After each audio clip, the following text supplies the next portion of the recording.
Yeah, that's why you're supposed to drink it right away.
Put the bumper person in there. That's what I'm trying to do.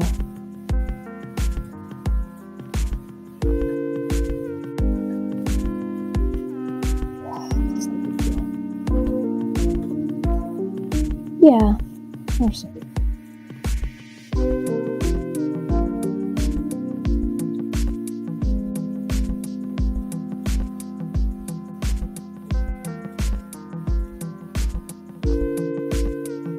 It's not cool when it pops up on this and like changes. You don't want it to.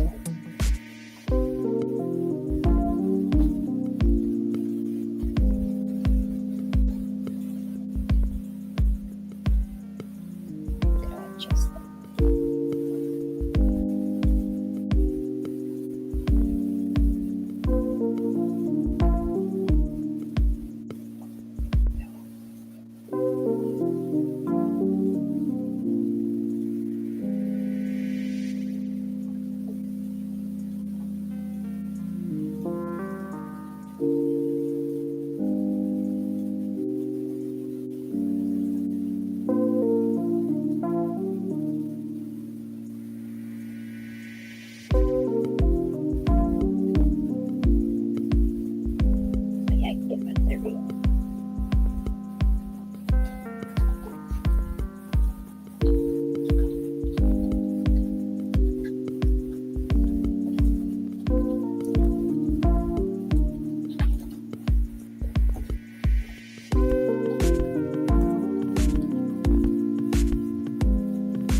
Well, Wolfie, hello everyone. Anybody who wants to join panel, feel free to. The link is here. Happy Sunday, everybody. A few hours to Monday.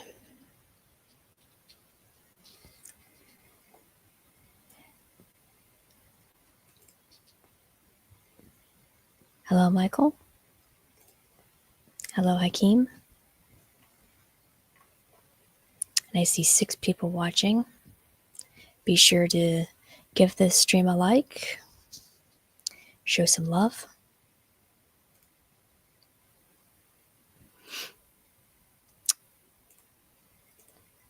Okay. And if you want to join the Discord, feel free to join through this link. It's a promotional server, also educational, chill, collaborative, fun people there. Feel free to join. It's called Nerdaholic Crusaders. It's more than just nerding out. I welcome, well, I should say we welcome. I have a female friend who also runs it with me. We welcome writers, actors, financiers, traders, not traitors, traders. Let's see what else. Gamers, game developers, streamers, fitness people, pretty much anybody, jack of all trades, whatever. They are welcome into the server. And be sure to go to the front desk and make yourself known. There's a channel called the front desk. And once we know who you are, your channels, whatever you deal with, we'll assign you your roles to participate in the Discord server. This is for security reasons only. All channels, well, most channels are locked until you have at least one role to join. So that's that. Lester Skeptic Tank Obsessions. Hello. I should give you a wrench. Yes, the weekend's too short, while work week, on the other hand, yeah, it's insane. Like, we can only hope that the week goes fast. But when we think it's just too long, it blows by. It's weird how that works. Let's see. I'm going to make you a mod. Hold on a second. Let me get to my stream. There you are. They changed YouTube. I'm very disappointed in it. I can't click people like I used to easily make them mods.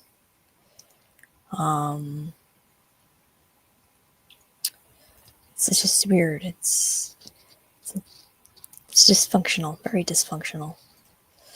So I'll copy your name, go to my YouTube studio, go to customization? No, it's not customization. Community, there we go. Okay, not community. Oh, for Pete's sake, this is really amazing. Okay, go into settings. Oh, there we go. Community moderation. I'm going to paste your name here. Coming up with anything? There we go. Congratulations, sir. You're now a mod. So feel free to promote whatever you have in the chat. You're free to do so. Nice to have you around. Yeah, sure, Michael. It's a good community. Trying to build it. So if anybody who's interested in, getting their works out there, connecting with people, all that jazz, feel free to spread the word. No problem, Lester. Hakeem, YouTube always makes changes to features that don't need to be changed. Yeah, does not make sense. I mean, if you're going to make a change, at least make it useful. Like, it's bizarre to me. Bizarro. Tyler Mickenheimer? Forgive me if I said your last name wrong.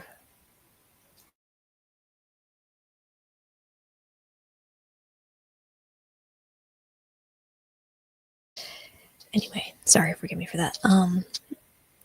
Hello, welcome. Feel free to share how you come across this channel. Was it by YouTube recommendation, or do you like my music, my songwriting, or was it or my live streams? Feel free to share. Welcome. Missenheimer. Okay. Nice to meet you, Tyler Missenheimer.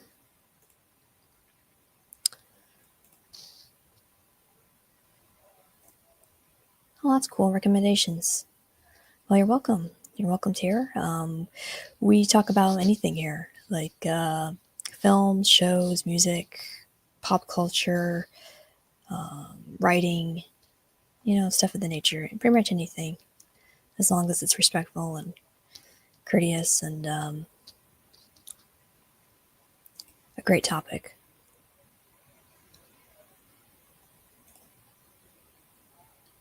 Is that true, Missenheimer?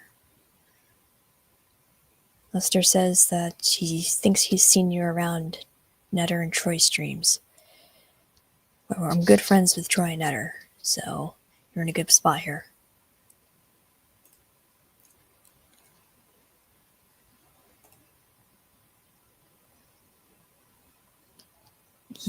Oh wait, or do you mean me, Lester? I'm confused. Is it Tyler or is it me? Yeah, I have been around Troy Netter. Yes, I'm a good friend of theirs, and yeah, it was a great interview that they did with me. That was my first interview and the first time I showed my face at a long period of time. So if anybody hasn't seen that, feel free to check that out.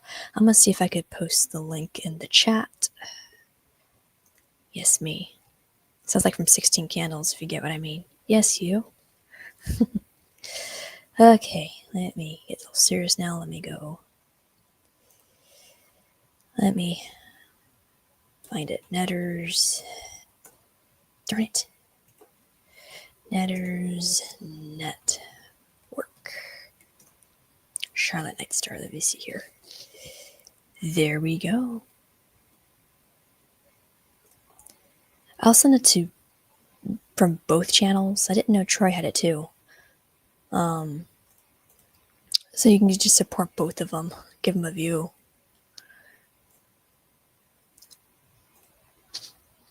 Let's see. Netters.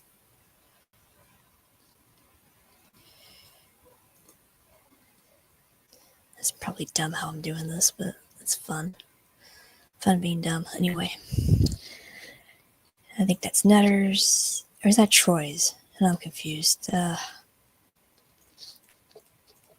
Here's Troy's, I bet.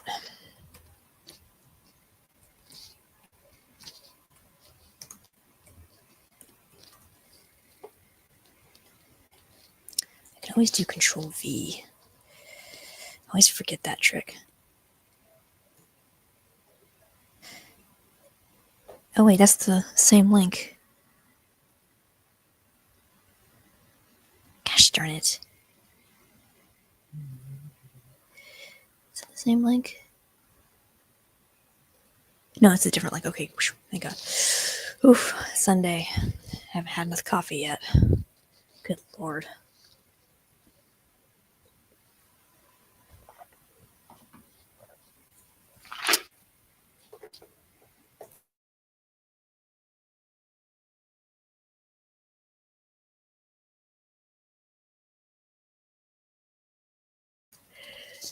So how is everybody today?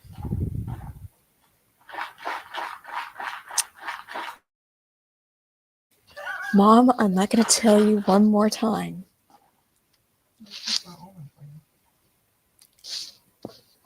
That's not an almond, Mom. That's a peanut that you tossed at me. Gosh, stop throwing nuts at me.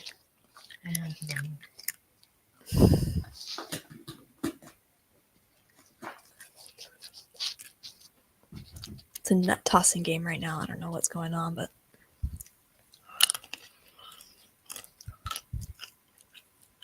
okay.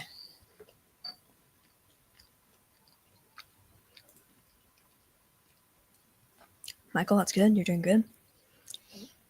How's the book writing doing? Are you editing? Because I know you're working on a novel series.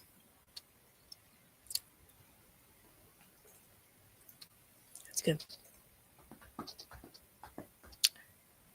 Relaxing after my usual routine on a Sunday. Church from 8 or 9 a.m. until 12 p.m. services, and then the post-service fellowship. Nice.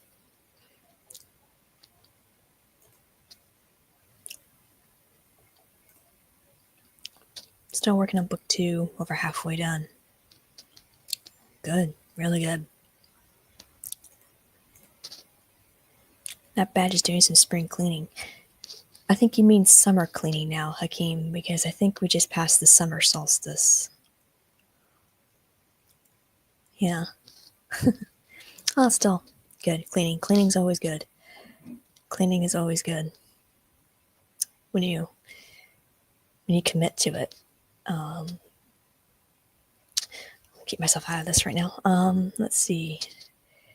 Be publishing that one next year. Good. Haha, same thing. No, they're two different things. Sorry. It's okay. Book 1 is doing well, though. That's good. Good. Does anybody want to join panel, or am I just going to be the hostess with the mostest, as usual?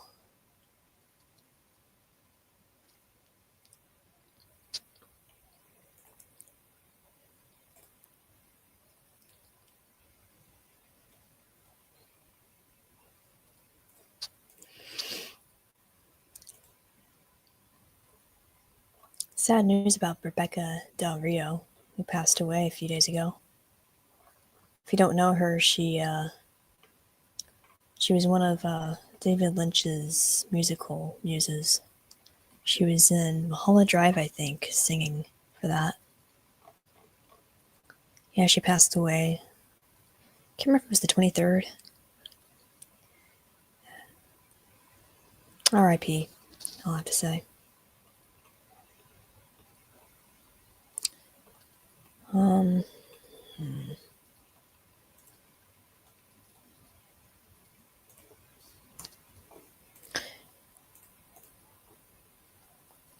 Can't at the moment. Okay. Nothing to worry about that. Next turn I saw that. Ooh, we got somebody. Hello, Lester. Hello. Hope I don't shoot myself in the foot or put my foot in my own mouth, but anyway. Yeah, no worries there. Pretty chill here. Okay. Oh, you have to go, Michael? Oh, that's a pity. Okay. Well, have a great day, sir. Have a great day. So, first time on the channel. Nice to meet you. Hey, likewise. Honestly, I know there's a lot of. It's funny. It's hard to break that cycle when I've got my interests is quite diverse. So in terms of the YouTube sphere, I can go from one channel to another, and there are other channels I mean to check out. I subscribe to, and I go, "Oops." Just so many. That's one of the things when I pay attention to various scuttlebutt, you might call it, like this stuff about YouTube, whether to stay on YouTube or go to another platform and stream on multiple platforms. I'm trying to keep track. Like, I'm already thinking about canceling my Paramount Plus, or I think it's Paramount Plus and Peacock. I haven't looked at Netflix maybe in almost, I wouldn't say a year, but I would say a good number of months. Like the only Netflix I catch is when I'm visiting my folks, because they're actively watching Netflix. Mhm. But it's just, there's only so much time in a day that it's really funny with the remote economy. So much time on your hands, but then that's kind of been bled into your working day. So they talk about, I was joking my friend earlier this morning, hey, there's this thing about not mixing business with pleasure, but with the remote landscape that a lot of people are doing nowadays, it's more of, I think it's balancing business and pleasure. But it's almost like for me, I interweave them because it makes my monotonous job not so monotonous. Because honestly, all I do is click a series of buttons and then move on to the next record I got to send data for. Click, click, click, next. Click, click, click, next. So what do I do in the background? I listen to YouTube, Yeah. and it's just a lot out there. Just a lot of, I wouldn't call them personalities, but different means of entertainment. It's almost like what floats my boat. Yeah. Yeah. Like in terms of pop culture, what does your because I think I was inundated with pop culture when I was young. I forgot how early, but I still remember some things in my childhood that my parents subjected me to. But what about you? Like, when did you get inundated with or exposed to what you might call pop culture, at least when you were growing up? Well, I guess, ever since I was young, I mean, I bet that's what everybody, goes through is they always watch. I always watched movies with my family, my Okay. parents, and I was always fascinated with film. I've always loved film. I was a Disney kid, the traditional Disney kid with the Okay. Yeah. VHSs and all that. Yeah. And before Disney went downhill, Right. Right. basically. And let's just say, I slowly weaned into other films outside of animation, which was Alien was my first. I think it Oh, was my first film. I think I was 7 or 8. When I wow. was probably Okay. too young, but Yeah. Yeah. I loved Alien. It was just stunning, and I became a horror film buff like my Oh parents. goodness. I just love horror, and horror was just beautiful somehow with its storytelling and its graphics and its everything. And so I think I got more into adventuring film, different genres, and I think growing up, then I soon got into social media, and it was practically the thing that interested me the most to going to social media was about Mm. films, was Oh, about okay. shows, and then differing which is real, which is fake, because sometimes for being young, I didn't know about clickbait. I didn't know about that at the time, Mm-hmm. but now I do. And I think ever since I wanted to become the writer or director and all this stuff, I wanted to do this because of my love for film. I think I wanted to pursue and learn pop culture to understand what people want, what people like, what was popular, what was, what is inspiration to write about, to make into films and stuff. And I think that was probably the drive for me to get into pop culture in general. And I'm a writer nowadays. Okay. I'm editing my first novel now. I'm almost done with that to be published, and so I'm starting as a novelist. Kind of, I have written scripts, but I never released them. Oh, okay. And so, and I'm a songwriter as well. So music was also another thing for pop culture. I was raised diversely with my mom Oh, about okay. different Good. kinds of music. And Okay. so, yeah. And I'm working on an album with somebody. I wrote the songs already, and Oh, very cool. the guy is working on it. So yeah, that's basically how I got into pop culture and why it means a lot to me in a way.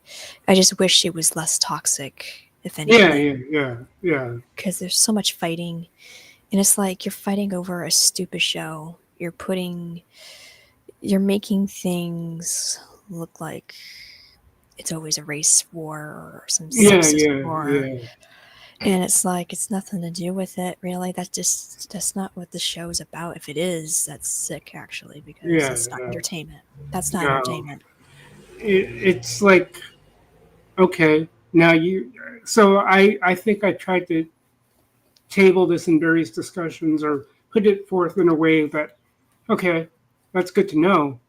Sell me, not being snake oil, if you know what I mean, but sell me on why I should, not that I should care, but what does fill in the blank, whatever factor you want to fill the blank with, whatever, whether they are same sex attracted, whether they are undergoing, I guess the term is gender dysphoria. I don't know the terms. There's just so many nowadays that I'm losing track. I don't even think I've bothered starting, but coming in contact with such terminology and certain mindsets, like, okay, that's great.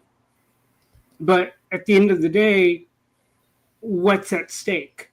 How does that play into the overall story? If you can show that, great. And I wonder if it's just a matter of people really trying to appease a degree of, I guess you might call it, their sense of self-consciousness, that they don't want to offend. And that's why they err on the side of, what do you call it? Like, I want to support you. I want to be supportive of you. I don't want to be a hater. Yeah. Okay, that's good, but sometimes they do it at a certain level of expensing other aspects that are important. Like, okay, those are great, those are good to know, but how will it play? How will it figure into the arc of the story? Character development. Because I, like I tell people, like, I could probably write a script if I really push myself. That's my biggest thing is, I do have an English degree. And yes, I did the general option. I didn't choose to specialize in creative writing or education. I realized early on, academia, the way it is not my bag. Otherwise, you're going to make me into a political animal, which I don't like being. I know there's a time and place, but that's what I try to avoid. Anyway, and also it was strange because one of the annoying questions I got right after I finished my English degree. So what are you going to do? You're going to teach? I thought you're asking me that question and you wanted my answer to that. Because, okay, apparently you did not know my entire background. Because, well, the other thing too is a lot of people said that I have a talent for writing, but I knew in the back of my mind that this is just what I got from, people in the working world. But, writing's great, but that means you got to have things in place to allow you to spend whatever time, because I don't know how long you can turn out a novel or turn out a script, but especially for the likes of a channel on YouTube, Retroblasting, he talks about writing scripts for his own videos. And I'm very bad at that because I could be my own worst enemy when it comes to putting together or even finishing a script, right? It just, like, whether it's a short story or even if it's a novel, if I decide to ever put together that. My parents have put together a memoir. Really? Okay. But I'm very bad at that. I'm a very bad procrastinator, and that's why I hadn't pursued writing full time, because that requires, I don't know how much time you need, but I would imagine depending on the audience, whether it's a publisher that you're trying to push your work towards, and what little I've listened to about the publishing process, it can be many voices in your ear, many voices in your head about how they want your work to be put out. Or do I want to take the shot of self-publishing? Like, that's an option, but that's been my thing about writing. I could, Yeah. but like I said, I could probably write something with those factors involving certain persons, whether gender dysphoria same-sex attraction. I can write. It's a matter of writing stakes. Like make me care, or make that a dimension worth caring about. If for lack of a better description, you know what I mean? Like it's just that I think a lot of people have been so bowing before the footstool of those factors that they don't know how to make it work together, or work that could highlight that. Like part of the underdog story is, and that's like, I don't know if it's as old as time, but the most common one is the Luke Skywalker, at least in the original trilogy. It just follows a very basic hero's, I guess they call it the hero's journey, where there was some humiliation towards Luke, but that only helped serve his character in the end. And I think you could still write with those types of, I don't like to use that phrase, but I got to use it. I have no other way to describe it. Those types of people, you know what I mean? That there is a way you can do it. It's just that nobody wants to put in the time or the energy to write a creative script, right? That's how I'm looking at it. Like, is it such that we're so afraid of offending people that you don't want to challenge them to be better at writing? Because I remember my first creative writing class, probably my only one that I took, and my writing was called into question. I remember getting a D on that one. I think it was my first short story that and in the comments, like, "Are you sure you know how to write?" And I was in tears, humiliating. Like, I knew that I had a deficit education-wise because I realized there was a period in my junior high that I didn't really get a popular, or I should say, a proper formation in 7th grade English.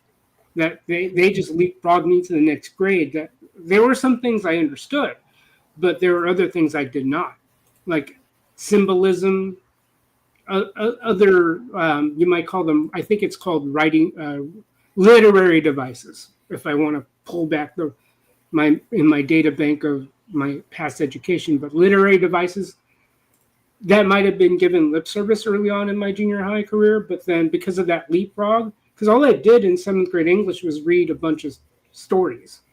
I didn't really dive into the analytical part of that process. So it was humiliating in certain respects. That, especially it's that tension that you feel when they talk about the tension between positive reinforcement, and I forget the term for the other end of that spectrum, right? Where, like I grew up with that, being in an Asian American home, especially being part of the first generation immigrant family, that a lot of my Asian friends would talk about how hard their parents are.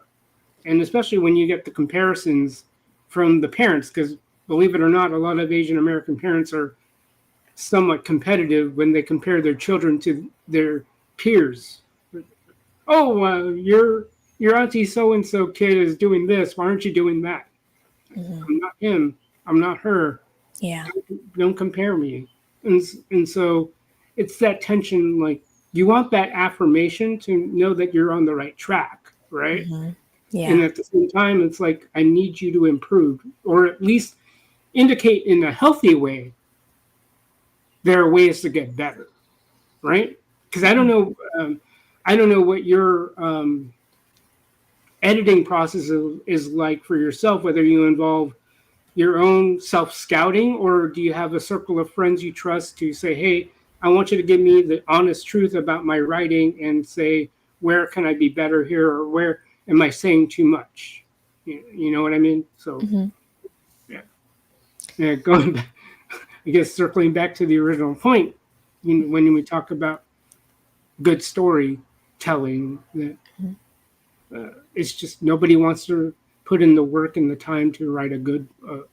It's not hard, I don't think. I mean, I don't know how many novels you've written so far, or at least how many songs. Because you said you were writing an album. I don't know how long that takes you, but that editorial process.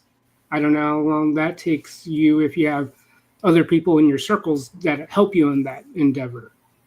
You know. Yeah, for the novel, the first novel I've done, which is the only novel I've completed, and I just finished that novel, I think around January, like last January. So it Okay. took me like a year to write that novel, and it was a little back and forth because I was writing so many other stories, other concepts, at the same time Yes. because I have this mind that I never finish, like what you were saying, like you procrastinate, there's certain things you just leave undone. And I just told myself, like, you know what, I have to get at least one thing done so I can be proud of it. People can be proud of it. And so I chose a novel and I kept to it. And I sent the rough draft of it to a friend, a very close friend of mine. She was the only one that read it fully. Oh, good.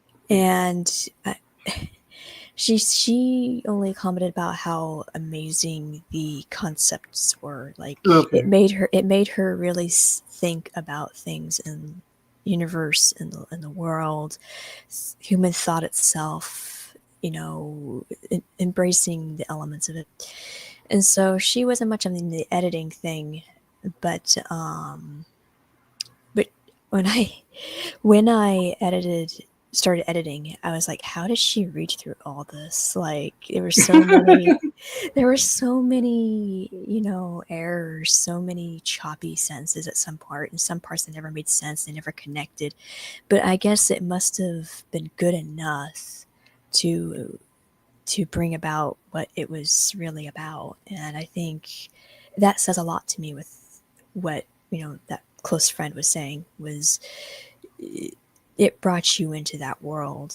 And she didn't complain once about the terrible errors or anything. And she got that novel done reading in 2 weeks because she was on a business trip. Okay. And so she had the time to do it, which was surprising. I never expected her to finish it. And I hate that I had that self-doubt. And yeah. The editing is a pain. It takes a lot of time. It's a lot more time than the actual writing process. And when you're writing, I have this thing where I don't write drafts. It's kind of there was not a slur, but there was a bad wording against people like me because we're not organized because by having a draft. And I just write purely through the subconscious. I just write what comes to me, and I go along with whatever happens. And so it's a complicated process, Oh, yeah. but I would have to admit, I'm writing my brain just lose track. Where was I?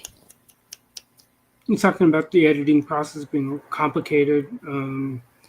That you write just what comes to you, and I'm kind of like that way as well. Just write what comes to you, because I have a lot of thoughts in my brain, and I've joked about my deep memory being a blessing and a curse. Mm-hmm. Like, I don't know. Sometimes I get angry. Like, why do I still have this hanging over my head? Why is it so easy for people to forget stuff, whereas I still hold on to stuff? Mm-hmm. But whatever comes from whatever memory bank I still have, and just lay it out there on paper. I just think it's a way of a cathartic exercise, if you will. If I put pen to paper, I don't know. It's not that I want to eradicate those thoughts, but I want to be able to at least not worry so much, or at least not look so far back in the past. Like, why am I still holding on to that? That's been decades ago. Yeah.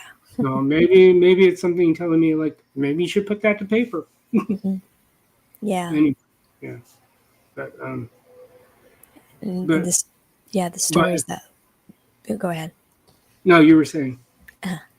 Like the stories that stick to you, like when you when you read something or when you watch something and it just stays with you, or a certain scene sticks with you. It just tells you what a good scene that was because you remember it. like either from the wording, from the visualizing of it. And same with music too. It's just that's how you can tell the difference between good film or good music, is that things just stay with you. And I think it's sad that films these days don't have that. Like, it's been a while since I've ever seen a film recently that just stuck with you. I mean, it's not like back in the day, like you watch a David Lynch film, or you watch Francis Ford Coppola, or you watch, all these other greats, and it's just not the same anymore when these new directors come in. It just, to me, I don't know if that's just me, but that's just how I can tell. Well, that's funny because I've been joking also that since I've had my own sense of earning power and spending power. Like I play games, but I don't play a lot of the new games. Like it takes a while for me to come around on a certain title, whatever that title happens to be. Like I couldn't afford a lot of the games at the time I was really into gaming. Like growing up, it was like, hey Dad, can I get this for Christmas? Can I get that game for Christmas? Otherwise, it was do my weekly rentals at Blockbuster or the warehouse, whoever had that game in stock. But now I can afford those things I couldn't in the past. And so given the current climate, like what really kind of did it for me was I was kind of in between a wider spread adoption of streaming until the Rona hit, until 2020 happened, and of course everything happened surrounding the Rona. You know what I'm talking about? Yeah, yeah. Anyway, I was very set before everything happened with that. I was very set on why should I go to the theater when the theater is charging me an X amount of money, and the concessions are costing the amount they do, and I was looking at it more from a completely economic perspective, meaning, well, what's the difference between my buying or renting something available on, say, before they put everything into YouTube, Google Movies or Google, I think it was like Google Videos. I buy that, and then I have friends over. Let's go ahead and I'll buy the movie or rent the movie, and you guys provide whatever, whether we pitch in for a pizza, and we can be as loud or we can pause the movie as much as we want. Have our own little experience. But then with the aftermath of what happened right after the Rona hit, that's when my tune kind of changed, because I felt at the time theaters were getting the shaft unnecessarily. Who gets to determine what's an essential business and what's not essential, right? Why aren't theaters given the opportunity to adapt? Every other business has had to adapt around that. What prevents a theater from adopting the same guidelines? Okay, maybe they don't meet the same deadline as the other business types, but give them the opportunity. And so that's where I was a little bit more sympathetic.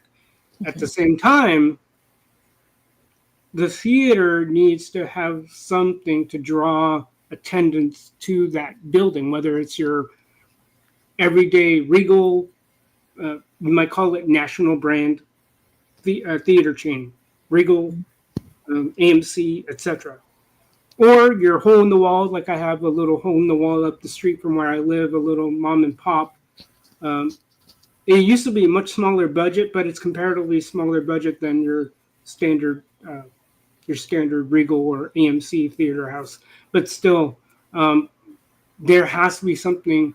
And I feel bad because every time I get to see what's showing that weekend at the local theater, they'll say, this movie, these are the show times. And I go, I'll wait until another movie shows, because they only have one screen. And yes, I could go to the nearby mall and go to the theater house there and have my slim pickings, but it's all the way out there. I gotta take time to travel, and sometimes malling is not my thing. I haven't been regularly shopping at a mall since I was in high school. And even then, that wasn't my jam. It wasn't like, let's go to the mall every Friday. That wasn't how I grew up. But anyway, so it's that idea of I need a good movie to draw me to the building in order for me to watch it. And unfortunately we don't have that. The last movies I saw that were of note in terms of watching in the theater was Godzilla minus one, and then with the scuttlebutt surrounding it, Gran Turismo. I don't know if it's worth buying on physical, maybe, but I don't know if I would buy maybe I would buy a 4K if they really, if it was shot in a way that would make buying a 4K version of the film worth the money, right? So, but okay, well then I take that back. There was the Equalizer, which I ended up getting I think it was all 3 Equalizers on 4K. But is it something that I would watch on an annual basis? I still don't know, right? So that's the thing. Whereas, like you said, the shows, movies, they're rare. Like I can still pop in the Robotech Macross saga, especially. It's funny, when I grew up, I was really into Robotech, but then as I got older, I was more into the Macross saga because that felt as complete a story as one can have it, where I didn't need the other two. Understanding the history behind Robotech when it was released in the mid-'80s for American audiences, learning there were 3 distinct series, totally unrelated, and they just glued the 3 together.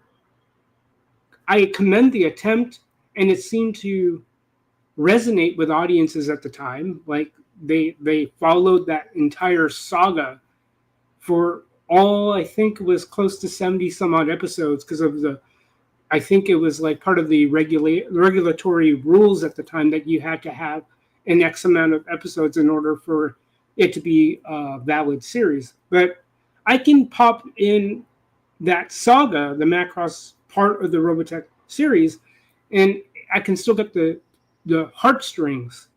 Like if there was a scene in Gran Turismo, it was that scene where he's trying to overcome an incident in one of the races he raced in, where he was injured in the crash, and I think in that scene he also killed a bystander as part of that sequence of events, and he was wrestling with whether to pursue it or not, and then the coach said something to the effect, "Yeah, you can walk away.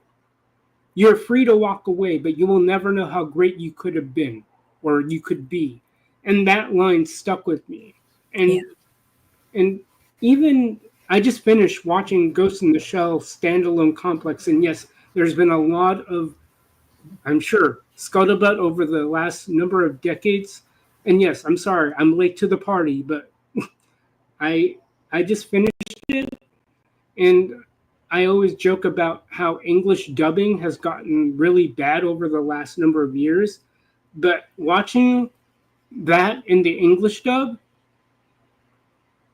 I don't know if it was the greatest thing, but it fit. Like the voices matched the characters fine. And yeah, okay, the English dub kind of butchered a little bit of the Japanese, but that's kind of expected. It's not like you're going to go in English dialogue and you're going to switch your pronunciation on the fly. Blah, blah, blah, Makoto. It just wouldn't flow very well. It might as well flow smoothly and butcher the Japanese. But I just finished it, and speaking of touching the soul, and in some ways I came around that via music videos, when music videos became a thing back in the early mid to late 80s. And it's interesting how songs can touch certain people depending on how they're transmitted, whether that's listening to it on the radio or watching it as a music video.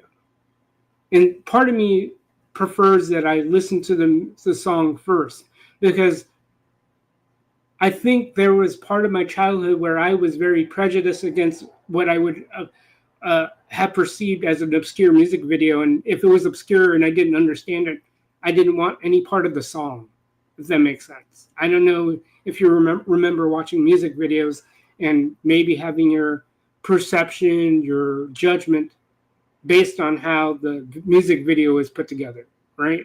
Because I don't know how I would describe it, but it seems like a different way to transmit what should be an identical medium, but because you're trying to communicate a song, at least I would think so, right? But depending on how that music video is put together and how it's presented, it might shape one's perception of how that song, the song itself, people might overlook the actual song and just look at the music video and just toss it aside. I don't know about you. Yeah, I do, because there was this one song recently that I love by the Miami Sound Machine. Okay. Estevan, the Miami Sound Machine. I love the song Bad Boy. Okay. Yeah. I remember that song. Yeah. And then I watched the video and I was scarred for life, and now I can't view the song ever the same again. It was horrific. Yeah. It's interesting growing up in the music video generation, and now we kind of miss music videos because MTV, it's just a label now. It's not a reflection of what they've been peddling. I think even in the late 90s when we started seeing the whole Real World, I don't know if you call it series, but there's a whole chain of reality TV shows from that era. I never got into Real World. I think I forget if it was MTV or Nickelodeon that I forgot the name of that show. Claire Danes was in the 90s. I forgot. I think it's My So-Called Life, right? Like I couldn't get into that, and I'm sorry, I didn't get into Daria until later in high school. Like It just went over my head. Same thing with Beavis and Butthead. Kind of went over my head, but later I'm now. But I was more into like I want a good music video, and that was. Like I said, depending on how the music video it would pull me in and make me want to go, I gotta get that track. Because sometimes if it's well done, I can appreciate both the video and the track, right? Yeah.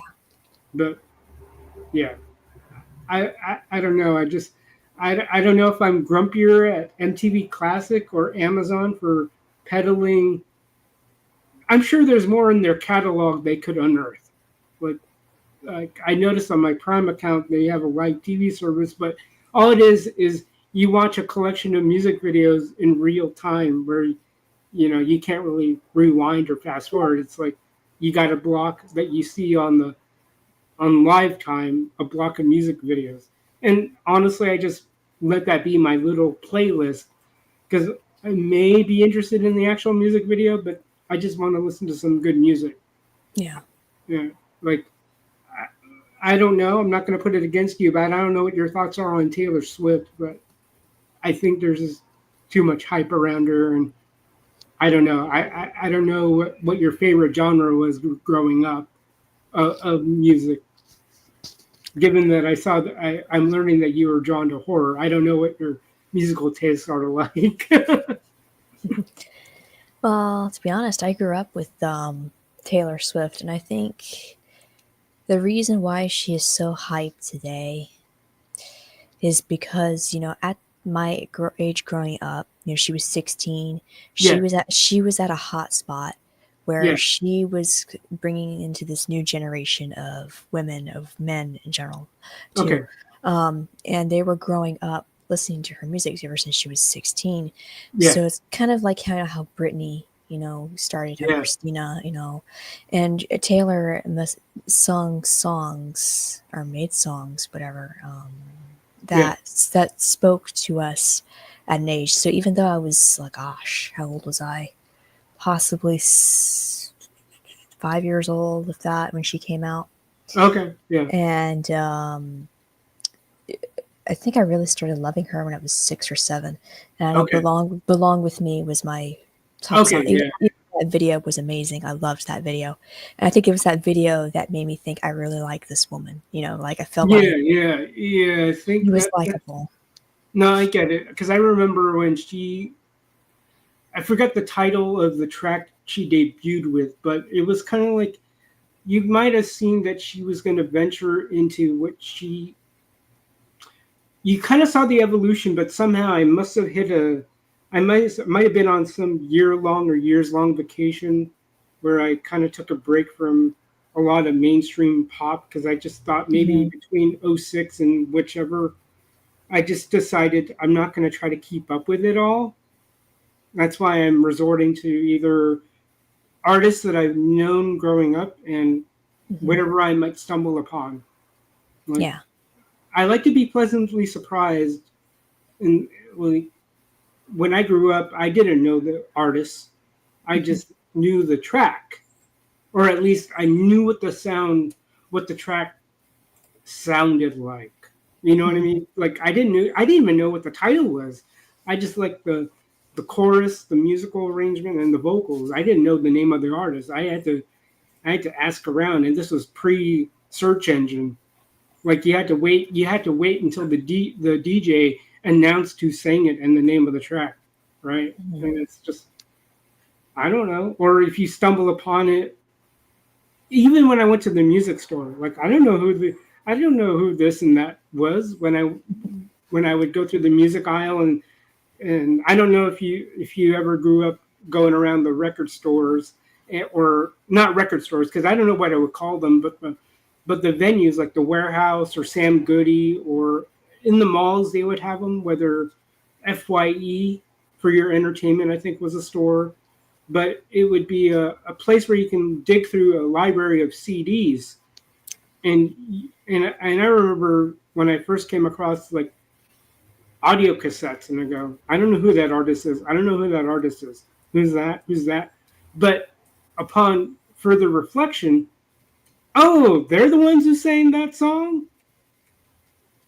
And I wish it and I kind of prefer that because sometimes sometimes I look at it from the standpoint of the content versus the artist. Hmm. Because when when I tried following an artist, I'll use a Japanese pop or J-pop example, Utada Hikaru, or if you use the reverse Hikaru Utada, depending on what search engine you use, they might use the name order because I think Utada is her last name and Hikaru is her first name. But anyway, I remember coming across her, not her debut, it might be her track that got her really on the map. I don't know if it was her debut track, but it was First Love. And I didn't know who she was. And so the word got around like that because that was playing around in the early days of what you might call mainstream internet. Like it was just circulating and it would play back on multiple web pages you would visit or even in the early days of social media. I can't believe I'm going to date myself, but I used to take part in early days of social networking. It wasn't media at the time, but it was like you would go to, like, for example, the old AOL chat rooms. That was one form of social networking, right? And then years later, I went from that to a place called, I can't believe I'm going to say this, it's in public now, Asian Avenue. Yes, there was a place called Asian Avenue and every page like you would connect to different aliases and that song would play because they didn't have any concept of copyright infringement or anything like that. Imagine how many pages would be like getting emails, what are you doing playing this song? Nobody cared in the early days of the internet they're whether that's in the full-blown audio or in the non-vocal version often used in the old days called MIDI or MIDI. It's just digital renditions of the instrumentals Hmm. to the same track. So going back to the artist, as I soon got a catalog of all these good tracks she put out, okay, then I gotta look into the artist and start collecting her stuff. Mhm. And then there came a point, an impasse in '04, that she tried to put together an English album, and I said, this is trash. And it pains me because I've gotten so skeptical with anything new. And my other favorite artist at the time was Metallica. Oh yeah. Okay. Now I don't know where the dividing line is, but there's a certain point where people go, they will not cross with respect to their album discography. It was like after this album, that's when they started sucking. And then when I was listening on a live stream, and then someone talking about one of the songs in their Black album, and then I listened to one of the songs in the Black album, and I go, I totally saw what he was talking about. Like I used to think like the Black album was the line, but I go further back now. Like there are some songs in the Black album I liked, but then I go, this song is too slow. It's not hard hitting enough. And so and then when they put out an album called Saint Anger, and I go, this is trash. And then I said, nope. And that's when I kind of stopped following artists, because there was a point where they just started becoming. Everyone's taste is different, but there's a point. Everybody has their breaking point where that's trash. I'm not gonna follow that artist anymore. And so I treat things very skeptically. And thankfully with YouTube, I can follow these artists on their YouTube channels and not feel so chained to them. And that's one thing Rona has taught us, that we are more skeptical of what's coming out, like whether it's going to be the Superman movie coming out or the Naked Gun sequel. Now, you just hope you have a good, trusted word of mouth that will make you say, okay, that's going to be worth putting whatever amount of money, watching it in a standard screen, or maybe for the sake of the Superman movie, maybe watching it IMAX. But it's more like, I'm sorry, I'm going to have to kick tires before I invest however amount of dollars I plan to invest in an album. And that's one thing that Napster originally tried to promote,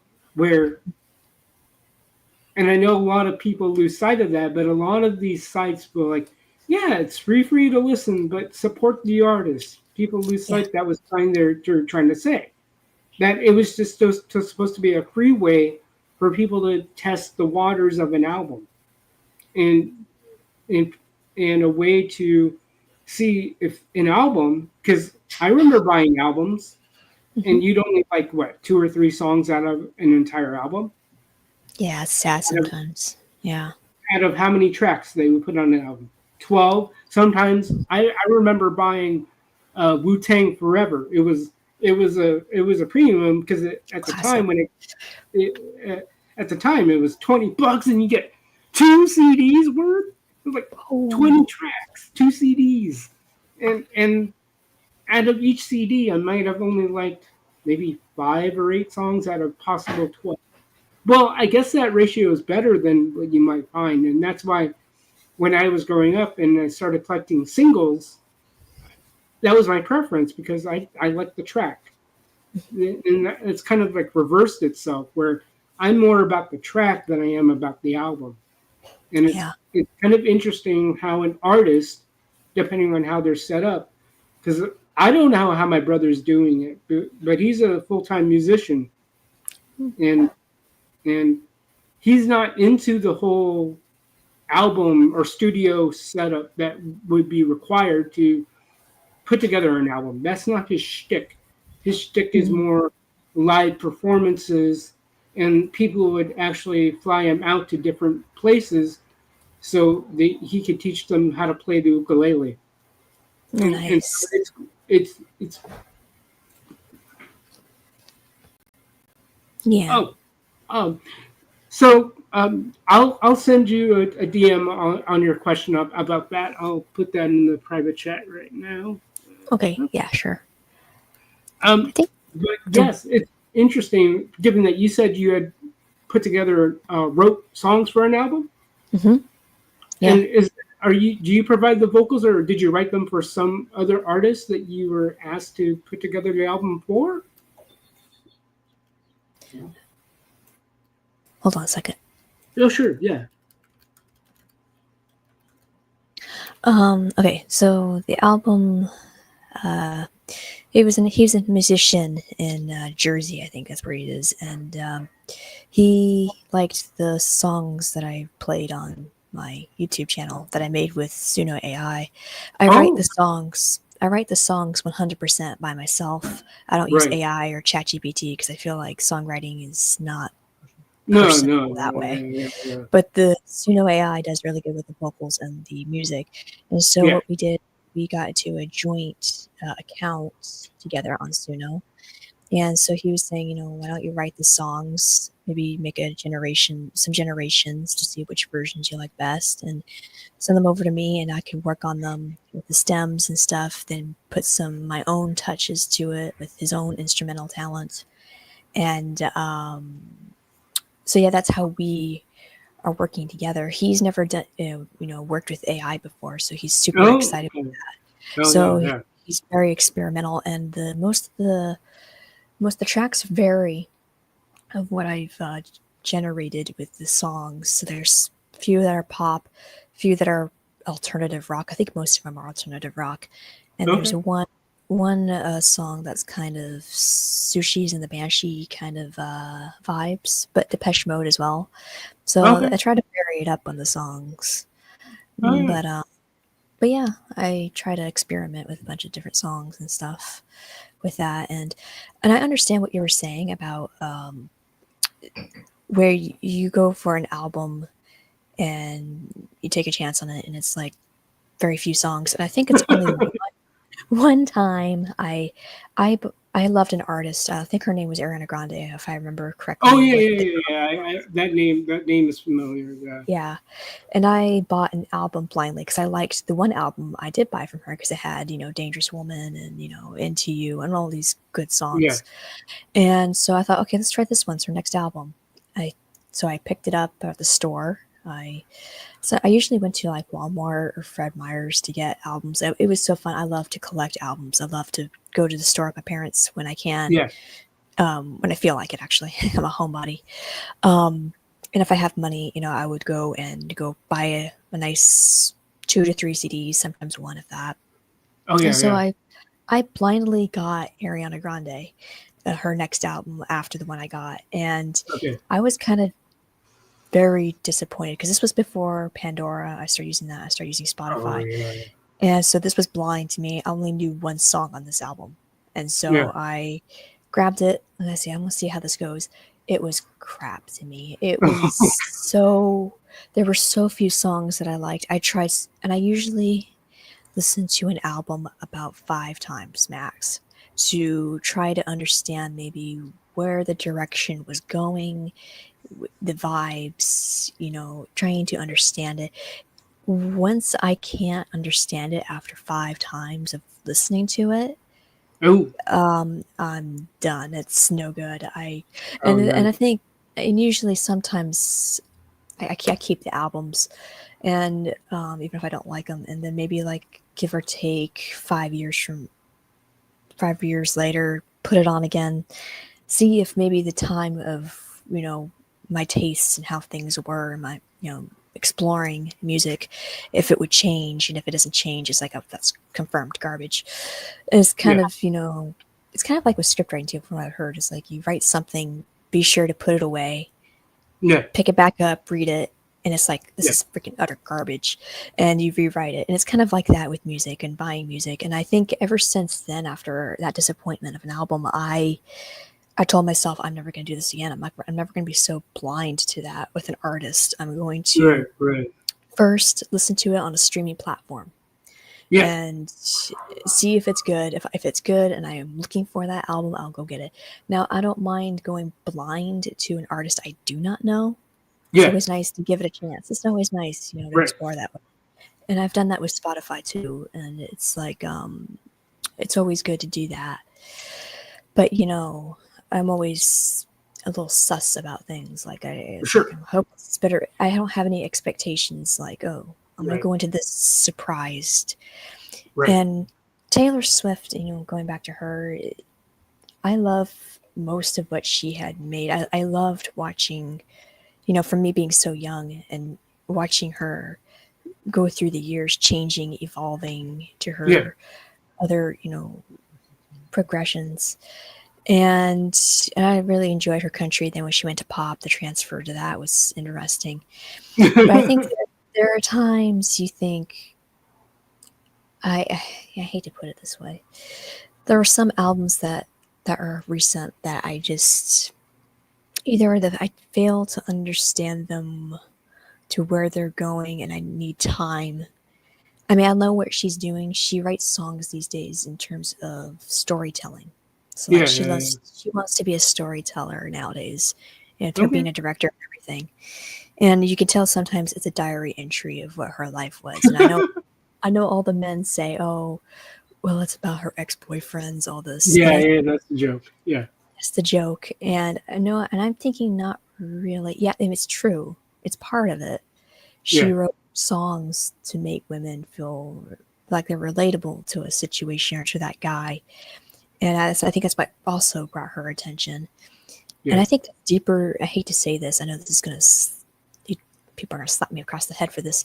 I think she was more impactful than Madonna ever came. I think Madonna was more of a risk taker, more of a troublemaker, rebel heart, Yeah. um, more than a person that reached out to people in terms of how she was There, music.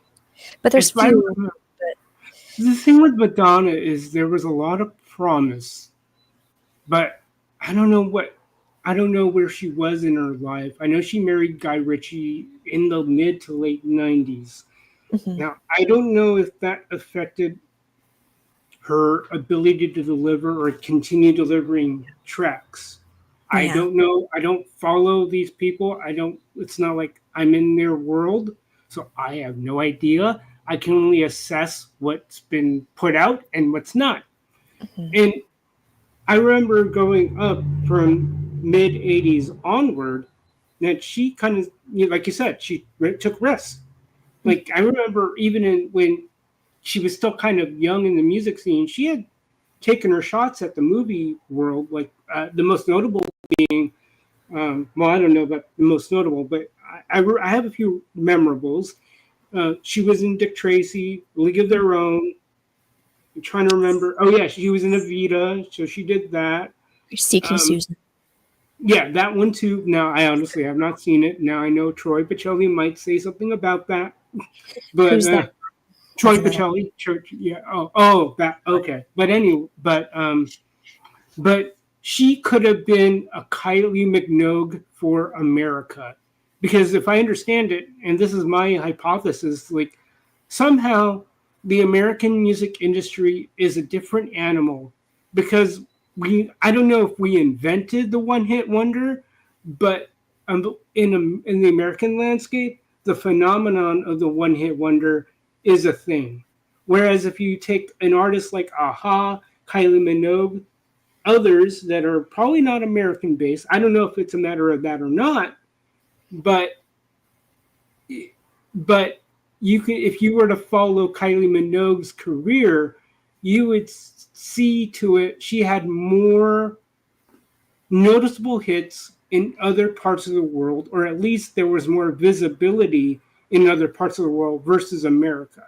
She Mhm. may have put out some tracks here and there, but it was like a decade at a time or two. Whereas there is more sustained success for her and other artists uh, outside of the U.S. versus the only one that I could recall having a sustainable success were like guys like Phil Collins and I would say my own bias, Tears for Fears. I mean, I did watch them with my brother live in Washington. I saw them 2 years ago when they did a concert, and I was amazed. They still got it, even though one looks like Dumbledore because he's the guy with the long hair. Looks like Dumbledore, but they still got the chops. There's and I did blindly buy their newest album because they did some sampling of their new tracks. It's different than what I remember growing up listening to, but I'm willing to give them a shot.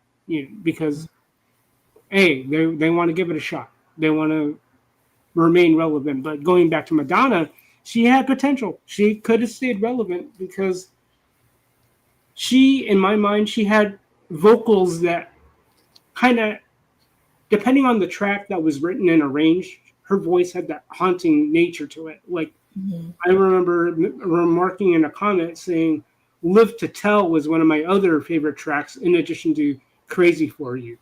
Because Crazy for You had that mixture of her vocals and the instruments. And that's one thing I think is missing in a lot of modern day pop is there's so much infusion of, you might call electronic music. Whereas with Live to Tell, you can still kind of hear the use of piano and other, you might call traditional instrumentation. Whereas you don't get that electronification of a lot of pop nowadays. And I think my biggest gripe is the use of autotune because not a lot of people can pull it off. I still remember the Koreans were using autotune before it became cool to try to use autotune. But even then, when they tried it, you're just trying to hide bad vocal talent. that's what I look at autotune as. It's just a way to mask your vocal deficiencies.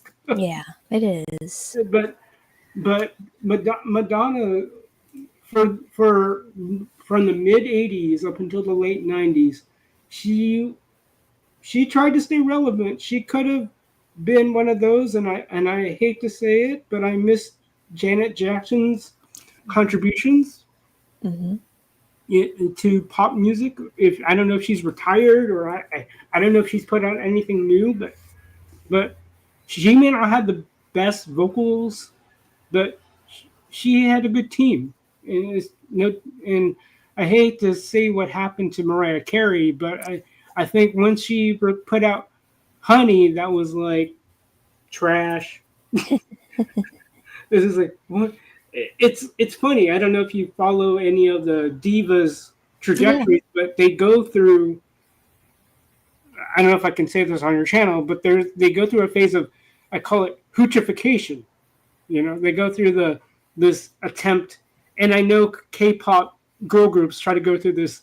They try to be bubbly and cute, and then they go to this maturing phase. They call it like our mature look. We're no longer like bubbly high school girls now. We're women. But that's how you branded yourself.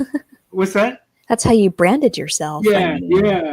But I just, especially when you look at Mariah Carey, Jewel used to have a niche, and then when she brought out Intuition, it was like, what are you trying to do? And the same thing with Mariah. What are you trying to do? What are you trying to do? It's like you go from, and it was cool when she brought out that track Fantasy with ODB. She did that rendition of Fantasy with ODB doing the interlude, I guess you call it, the rap portion of that song. That was cool, but then when I saw the music video for Honey, it's like, wow, talk about doing a quote 180. Who's your audience now? Because I remember when she came out, it was clearly she was drawing the adult contemporary audience, and apparently, for whatever reason, Jewel and Mariah thought, I just can't stay in that world anymore. I gotta venture into the next world, and it's like, I don't know if that works for you. I don't know. Let's see. Yeah. Tell us a story, any story. Oh. I like to save that for the written word. Sorry Oh, to play nice. I'm sorry. I have to keep that to the written word. I'll let you know though. Let's see. Favorite birthday as a kid. Um, I don't know if I have specifically a birthday. Every birthday was fine, fine and dandy with me. I have nothing to complain. As long as there was pizza on the table, I'm oh yeah. happy. Wait, did you ever go to Chuck E. Cheese as a kid, or was that Mm, not a part of the world there? No, I had homemade pizza by Oh, my okay, mom. right on. Did I ever go to summer camp? No, I never went to summer camp. My summer camp was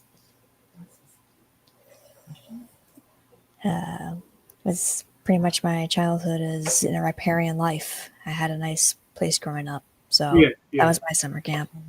yeah. It was. My summers were such that when we were kids, we just played out in the yard, played water gun wars, and then the Super Soaker came out in the '90s, and that was the end of it. got got more mileage in the tank, put more water in the tank, and you just and I don't know if you ever played with water guns growing up, but when the Super Sucker came out, the impact of that was it was felt compared to your standard water gun. It revolutionized the game, but yeah, summers were. Yeah, I don't remember going to like these camps. I think the only camp I did go to was a vacation Bible school, but that felt more like work than anything else. Mhm. Yeah, I don't know. But let's see here. Did you have a favorite birthday? Oh, me? Shoot. Favorite birthday. Only because it brought more people. This was during the time of the Rona.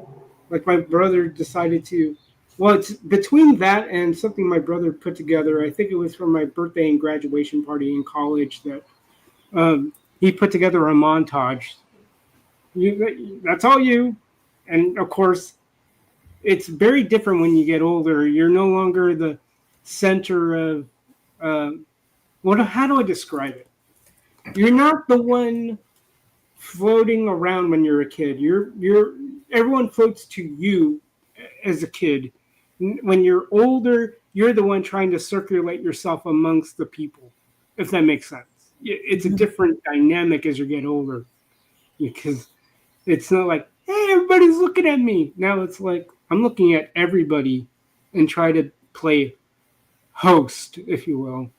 I mean, part of that is also when I do that, I'm also playing the role of setup and cleanup. And that's one thing I don't know how my parents still do that in their retired stage or retired state that they still put together parties and they go, that's great, but then they got to clean up afterwards. And the way a lot of Filipino get-togethers are, like my mom was telling me, they had some people over and they didn't leave until like 3 in the morning or whatever time it was. Like, and I'm just surprised my mom just said, "No, you can go to bed." I'm like, "You sure?" Yeah, it's like 1 in the morning. Yeah. Uh, it's funny as you get older, you can't really stay up like you want. Yeah. Okay, well, I think we should wrap this Oh, up. sure. Yeah. Yeah, it was nice having you on the panel. It's the first time having you on. I'm Yeah. honored to have you on. Thank you. No. Great discussions, and if you want to come back again, for sure, you're always welcome to join panel. Okay. Um, let me see here. Okay, so everybody in the chat, thank you all for participating and watching. And hope you all liked the video or stream, I should say, and subscribed and click the notification bell so you never miss a live stream or music video, or I should say lyric video, Yeah. Yeah. and any updates concerning my writing or other people's streams. Feel free to check in on that. And thank you. Have a great day and keep on howling.